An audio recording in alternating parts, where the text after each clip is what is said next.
I want to tell you about the version of me that almost destroyed everything. He was arrogant, he was sharp, he had the kind of conviction in his trades that most men reserve for their religion. He walked into rooms with the quiet confidence of someone who had never truly lost because he hadn't.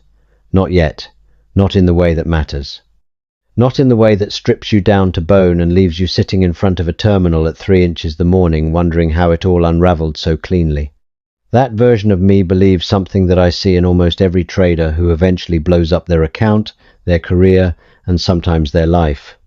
He believed that the money, the making of money, was the skill, that every dollar that came in was evidence of his genius, that the market, in rewarding him, was confirming something about who he was.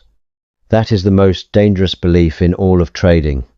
Because the market doesn't reward genius, not consistently, not sustainably. What the market rewards, what it always rewards, eventually, is the management of loss. I didn't understand that then. I was 26 years old and I had strung together 11 months of profitable trading. Not just profitable, exceptional.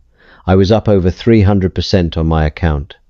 I thought I had figured something out that the old men in the pinstripe suits had missed. I thought speed and youth and pattern recognition were enough. I thought the numbers in my account were telling me the truth about myself. They were lying. What those numbers were actually telling me was that I had been operating in a favorable environment without being tested, that I had been winning a series of coin flips and calling myself a mathematician. The market had been moving in a way that suited my style, my instincts, my biases, and I had confused that environmental alignment with permanent mastery. Then the environment changed. One position. That's all it takes. One position where you are so convinced, so deeply convicted, that you size in like your certainty can override the tape. I was long a commodity position that everything in my thesis said was correct. The fundamentals supported it, the technicals supported it, the macro story was clean and compelling. I had done the work. I knew I was right. The market didn't care. It gapped down against me in the first session. I held. It continued lower the next day. I held because I still believed. By the third day, I was telling myself the kind of stories that losing traders tell, that the move lower was a shakeout, that the smart money was accumulating, that when this thing reversed it would be violent and I needed to be positioned. I added to a losing trade. I became married to an idea in a market that has never, in all of its long, brutal history, rewarded the married man. By the time I finally accepted the loss and closed the position, I had given back 8 months of gains in 11 trading days. 11 days. That is the mathematics of recklessness. Not bad luck, not a black swan. Recklessness dressed up in the clothing of conviction. I sat with that for a long time. Not just the financial damage, though, that was severe enough to fundamentally change how I lived for the next 2 years, but the psychological archaeology of it. Why had I done it? Why had a man who had clearly demonstrated some talent for reading markets allowed a single position to metastasize into something that nearly ended everything? The answer I arrived at, after months of uncomfortable honesty, was this. I had never built a practice of risk management because I had never been forced to. I had been profitable for long enough that I confused the absence of discipline with the presence of skill. I thought risk management was for cautious men, for men who didn't believe strongly enough, for men who weren't willing to be bold. I had it completely inverted. The boldest thing you can do in the markets is to preserve your capital with religious discipline, because capital is not just money, capital is optionality. Capital is the ability to be there tomorrow and next week and 6 months from now when the perfect trade appears, and it will appear, it always does, and you need to have dry powder to take it. The trader who blows up his account in February will never see the generational opportunity in June. He will have already lost his seat at the table. The market is a long game disguised as a series of short ones. The market is a long game disguised as a series of short ones. Every trader I have ever known who built and sustained real wealth, not lucky wealth, not lottery ticket wealth, but compounded, durable, generational wealth from trading, every single one of them had one thing in common that had nothing to do with their entry strategy or their indicators or their market of choice. They had an almost fanatical relationship with the downside. They did not ask first, "How much can I make?" They asked first, "How much can I lose, and can I survive it?" That simple inversion, that single reordering of questions is the difference between a trader who lasts 2 years and a trader who is still sitting at the desk at 62, still sharp, still profitable, still in the game. The markets are littered with brilliant men and women who ask the questions in the wrong order. I was almost one of them.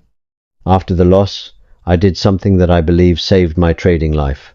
I stopped trading entirely for 30 days, not because I was forced to, not because I had hit some broker-imposed limit, but because I recognized that the machine of my psychology was broken in ways I couldn't yet fully see, and that continuing to trade from a broken state would be like a surgeon operating with a tremor in his hands.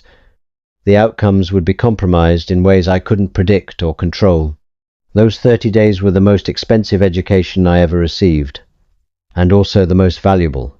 I came back to the markets with something I had never had before. Not humility in the hollow, performed sense of the word, not the humility that men claim as a posture and abandon the moment the next good trade comes in. I came back with a structural humility, a humility built into the architecture of how I would engage the market from that point forward. I built rules, not suggestions. Rules, maximum position sizes that I would not exceed regardless of conviction.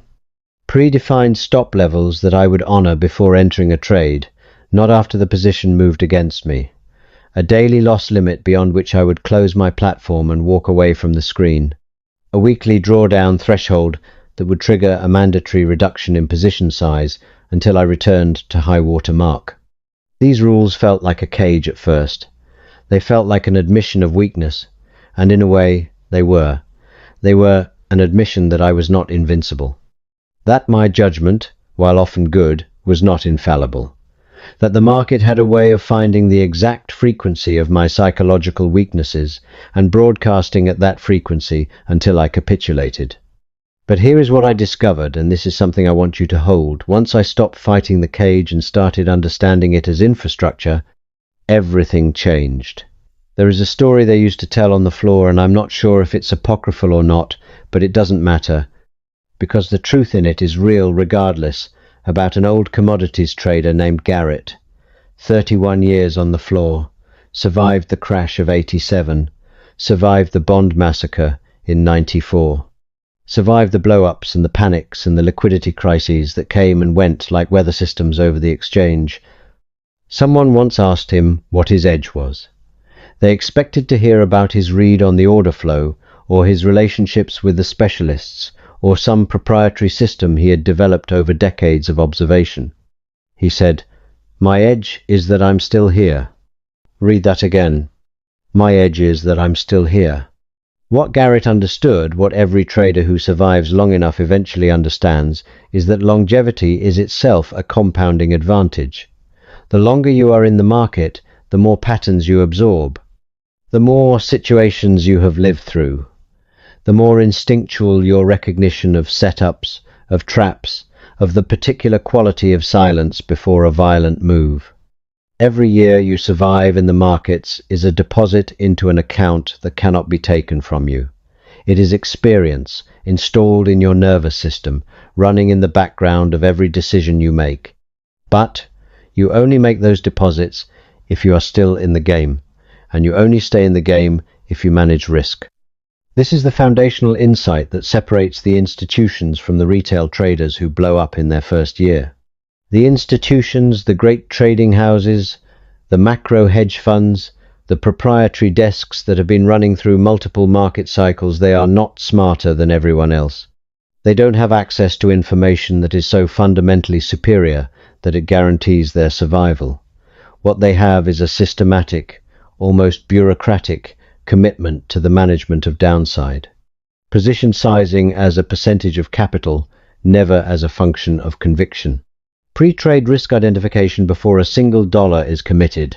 Portfolio-level correlation management so that 3 seemingly unrelated positions don't become one catastrophic trade when correlation goes to 1 in a crisis. Drawdown rules with teeth, rules that actually reduce risk in adverse conditions rather than increasing it in search of recovery. These are not glamorous concepts. They're not the kind of thing that makes a good social media post. Nobody makes a viral video about their stop-loss protocol. But these are the actual mechanisms by which wealth is built and preserved in the markets over time. I want to talk to you about position sizing in particular, because I think it is the most undervalued concept in all of trading education and the most destructively misunderstood. Most retail traders think about position sizing in terms of how much they can afford to lose on any given trade. That's a starting point, but it's not the frame that creates wealth. The frame that creates wealth is the Kelly Criterion, or some version of it, the mathematical principle that tells you not just what you can afford to lose, but what the optimal fraction of your capital to risk is, given your edge. The Kelly insight is stunning in its implications. It tells you that even a positive edge system can be destroyed by overbetting. That you can have a legitimate, provable, repeatable edge in the market and still lose everything, simply because you are sizing your positions too large relative to that edge. The market gives you the right answer and you still lose everything because you took too much exposure to the question. I have watched this happen. I have watched it happen to traders who were genuinely gifted, men and women who could read a chart or a tape or an options flow with a clarity that I found extraordinary. They had edge, real, demonstrable, bankable edge, and they blew up, not because the edge disappeared, because they sized as if their edge was larger than it was, or sized as if the future would look exactly like the past, or sized based on how they felt rather than what the mathematics demanded. Feeling has no place in position sizing. This is hard. I know it is hard, because trading at its best is an act of conviction. You have to believe in what you are doing. You have to have the psychological resolve to hold through noise and uncertainty, and conviction lives in the emotional body. But the sizing decision, the how much question, must be quarantined from the emotional body entirely. It must live in the prefrontal cortex, in the spreadsheet, in the rule that you wrote when you were calm and clear-headed and not watching your profit and loss move against you. Position sizing is the wall between your analysis and your destruction. Let me give you the architecture as I eventually built it for myself, not as a prescription because every trader's situation is different, but as an illustration of what structured risk thinking actually looks like in practice. Every trade I consider, I first calculate my maximum acceptable loss in dollar terms, not percentage terms, dollar terms. There is something psychologically important about denominating your risk in actual money rather than percentages. A 2% loss sounds abstract. The actual number forces a more honest confrontation with the reality of what you are risking. Once I have my maximum dollar loss, I work backwards to determine my position size. I identify the technical level, the price level that, if violated, tells me my thesis is wrong. That level becomes my stop. The distance between my entry and that stop, in dollar terms per unit, divided into my maximum acceptable loss, gives me my position size. Not the other way around. Never the other way around. I cannot tell you how many traders I have encountered who build their position size first, who decide they want to own a certain number of shares or contracts, and then either don't have a stop at all, or have a stop that is defined not by what the chart is telling them, but by how much loss they can stomach before the emotion becomes unbearable. Those are not stops, those are surrender points. And the market, which has an almost supernatural ability to find and exploit psychological weaknesses, will find those levels and test them. Your stop has to be where the trade is wrong, not where you feel bad. Beyond position sizing, the other pillar of risk management that I consider non-negotiable is the daily loss limit. This is a concept that professional trading firms understand viscerally and that retail traders almost universally resist. The daily loss limit is not about protecting capital in some abstract sense. It is about protecting you from yourself during the specific psychological state that follows a significant loss. Here is something that took me years to fully internalize. The version of you that exists after a significant loss is not the same version of you that should be making trading decisions. After a significant loss, the human brain, regardless of how experienced you are, begins operating in a way that is biologically oriented toward recovery and revenge. Dopaminergic systems that evolved for hunting and survival become activated in a way that makes risk feel less dangerous than it actually is. You become, in measurable physiological terms, a different organism. Your probability assessments distort. Your risk tolerance inflates. You see patterns that are not there because your pattern recognition system, flooded with stress hormones, is working overtime. This is the state in which traders make the losses that end careers. Not the first loss, the response to the first loss. The doubling down, the revenge trade. The attempt to make it back in one session what took weeks to build. The daily loss limit forces you out of the market before that state fully takes hold. It says, you have had enough today. The market will be there tomorrow. You need to stop, to breathe, to return to yourself before you are allowed to risk capital again. I have heard traders call this cowardly. I understand the instinct. There is something in the trader's identity, in the myth of the aggressive, fearless market operator that recoils from the idea of walking away. But I will tell you this from the other side of it. The traders who have made the most money I have personally witnessed were not the most aggressive. They were the most disciplined. They were the ones who could feel the revenge impulse rising and simply close the platform. Not because they lacked courage, because they had the specific, rare courage to override the animal brain when its urgings would lead to destruction. That is the hardest thing in trading. Not finding the entry. Not having the conviction to hold a winner. The hardest thing is sitting on your hands when every instinct is screaming at you to act. And the infrastructure of risk management is what makes it possible to sit on your hands, because you have already made the decision in advance from a calm and clear-headed place about what you will and will not do. You are not making the decision in the moment. The moment is too loud, too emotional, too charged with narrative and ego and the biological imperative to recover what was lost. You made the decision when the market was closed, and you were sitting somewhere quiet with a cup of coffee and a clear mind. The rules are not a cage. The rules are a proxy for your best self, operating in the moments when your worst self wants to take the wheel. There is a broader philosophical point here that I want to make because I think it is important, and I rarely hear it articulated clearly in trading education. Risk management is not a defensive strategy. It is an offensive strategy. The trader who manages risk obsessively is not playing not to lose. He is preserving the conditions necessary to win at maximum effectiveness when the conditions are right. He is ensuring that when the truly exceptional trade appears, and if you have been doing this long enough, you know the feeling. The moment when everything aligns and you can see the move with unusual clarity, he will have capital to deploy. He will not have already spent that capital on a series of poorly sized, emotionally managed, revenge-driven mistakes. Capital preservation is capital accumulation in the presence of compounding. Every dollar you protect today is not just $1.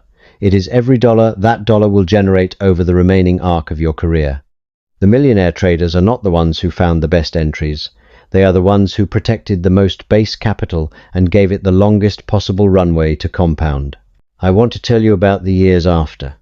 After I rebuilt.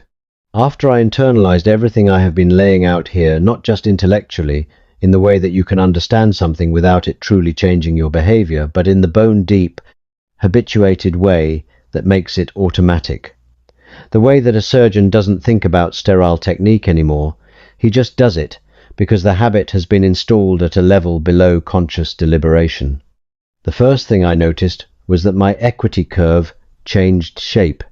Before, it had been volatile, beautiful in its peaks, those runs where everything was working and the account was climbing with a momentum that felt unstoppable but ugly in its valleys. Deep, violent drawdowns that gave back months of work in days, a curve that looked like the heart monitor of a man under extreme physiological stress. The highs were extraordinary, but so were the lows, and the net trajectory, when I was honest about it, was far less impressive than the peaks suggested. After, the curve became smoother. The peaks weren't as violent, because I was sizing more conservatively, taking less risk on any individual trade, but the valleys became shallow. The drawdowns that used to crater my account by 20–30% became controlled retreats of 5–6–7% before the recovery began. And because the drawdowns were smaller, the recovery was faster. And because the recovery was faster, the compounding was more consistent. And because the compounding was more consistent, the long-term trajectory of the curve, the actual direction it was moving over months and years rather than days and weeks, was steeper than anything I had produced in my arrogant, conviction-driven, risk-ignoring earlier years. This is the mathematics of risk management that most people never see, because it operates on a timescale that is longer than the attention span of the average trader. It is not exciting on a day-to-day basis. There are sessions that feel almost boring, controlled, measured, disciplined, where the risk-managed trader makes a small gain or takes a small, predefined loss and closes the platform, and the undisciplined trader is posting about his incredible win in some trade that he sized 3 times larger than he should have.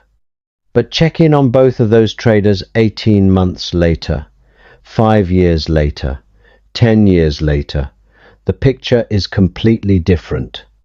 The undisciplined trader, the one with the big wins and the photogenic profit and loss screenshots, has likely experienced at least one catastrophic drawdown that reset him to near zero.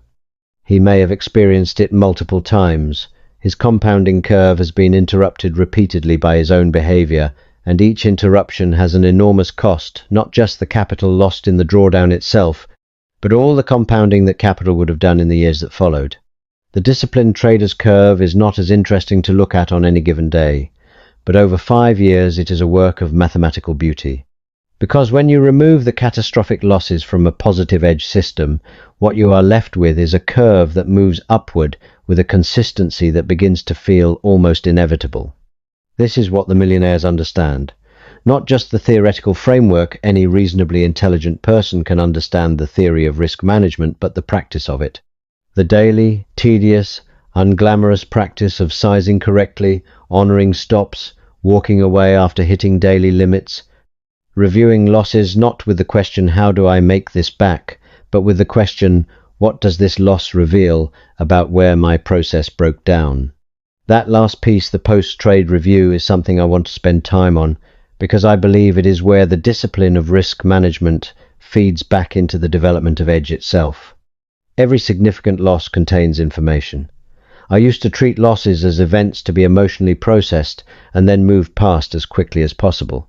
There was an avoidance in me, a reluctance to sit with a loss long enough to really examine it, because sitting with it meant sitting with the discomfort of having been wrong, or having been undisciplined, or having violated a rule I had promised myself I would honor.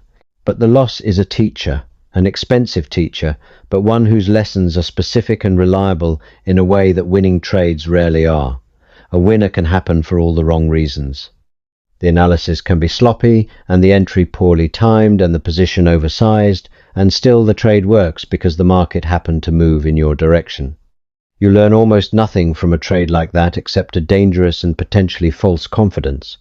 But a loss, a real, properly examined, honestly confronted loss, almost always has something specific to teach you, about where your analysis was flawed, about where your entry was premature, about where your position sizing reflected emotion rather than methodology, about where you held beyond your stop because you wanted to be right more than you wanted to be profitable.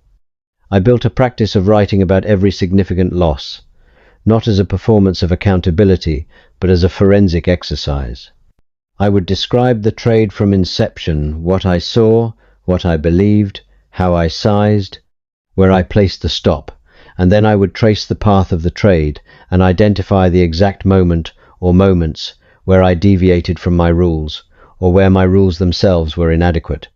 Over time, this practice became one of the most valuable things I did as a trader, not because it prevented all future losses, nothing does that, and the trader who is not taking losses is not trading, but because it accelerated the conversion of expensive mistakes into durable knowledge.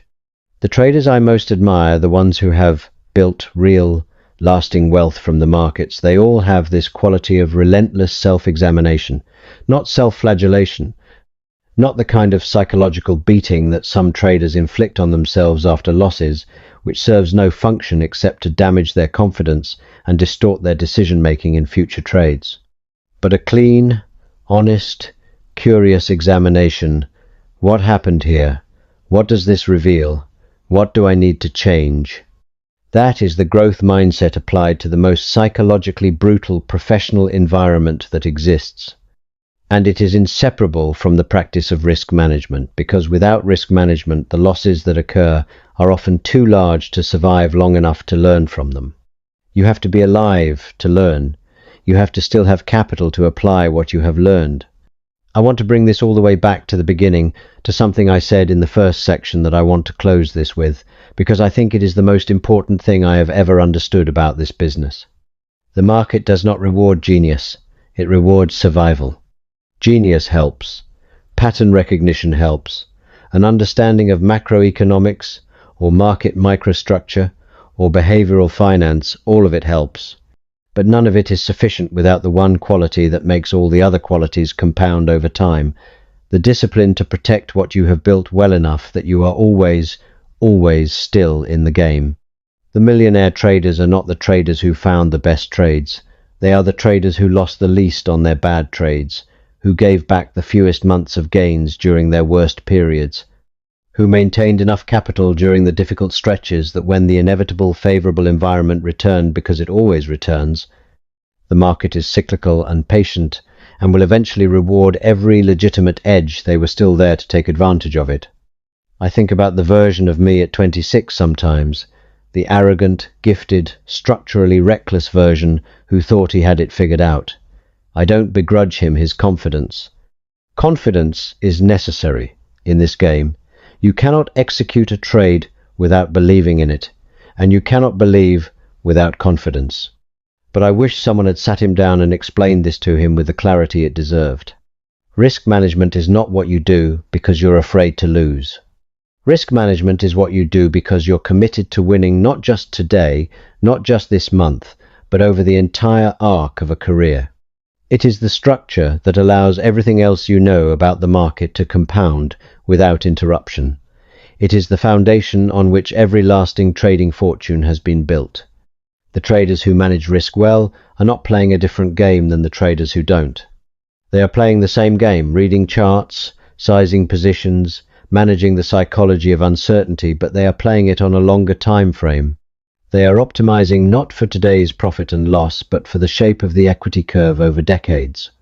And that longer time frame, that willingness to sacrifice some upside on any given day in order to protect the long-term trajectory of the compounding curve, that is not caution, that is not timidity, that is the most sophisticated, the most professional, the most financially intelligent thing you can do in the markets. It took me losing 8 months of gains in 11 days to understand it. I hope it costs you considerably less.